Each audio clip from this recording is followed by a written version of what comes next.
नीटच्या पेपरफुटी प्रकरणामधील आरोपी शुभम खैरनार याच्या न्यायालयीन कोठडीमध्ये वाढ झाली आहे। शुभम खैरनार याला 15 जूनपर्यंत न्यायालयीन कोठडी।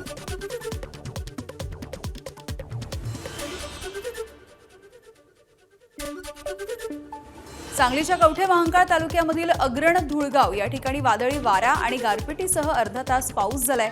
तुफानी वादळी वाऱ्यासह गारपीट आणि मुसळधार पावसामुळे परिसराला झोडपून काढलं। परभणी जिल्ह्यामधील केळी उत्पादक शेतकरी आर्थिक संकटात। मान्सूनपूर्व पावसामुळे हजारो हेक्टर केळीचं पीक उद्ध्वस्त। कर्ज कसं फेडायचं हा शेतकऱ्यांच्या समोर सवाल आहे। पंचनामे करून तातडीनं मदत देण्याची मागणी।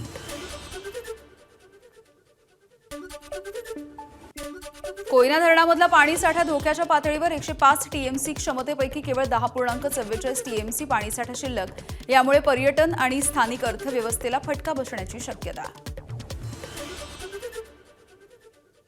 आमदार रोहित पवारांचं 12 जूनपासून पंढरपूरमध्ये अन्नत्याग आंदोलन। शेतकऱ्यांच्या संपूर्ण कर्जमाफीसाठी आंदोलन केलं जाणार आहे। रोहित पवार यांच्या आंदोलनासाठी राष्ट्रवादीचं पंढरपूरमध्ये नियोजन सुरू। रायगडच्या पोलादपूरजवळ दुचाकीचा अपघात झालाय। शिवराज्याभिषेकाच्या सोहळ्यासाठी आलेल्या एका शिवभक्ताचा अपघाती मृत्यू झालाय। 2 जण जखमी आहेत। कपिल केंजळे असे या मृत तरुणाचं नाव आहे। पालघरमध्ये मुंबई अहमदाबाद महामार्गावरती गॅस वाहून नेणाऱ्या टँकरचा भीषण अपघात झाला। चालकाचं वाहनावरचं नियंत्रण सुटल्यामुळे ट्रक 20 फूट अंतरावरती जाऊन उलटला।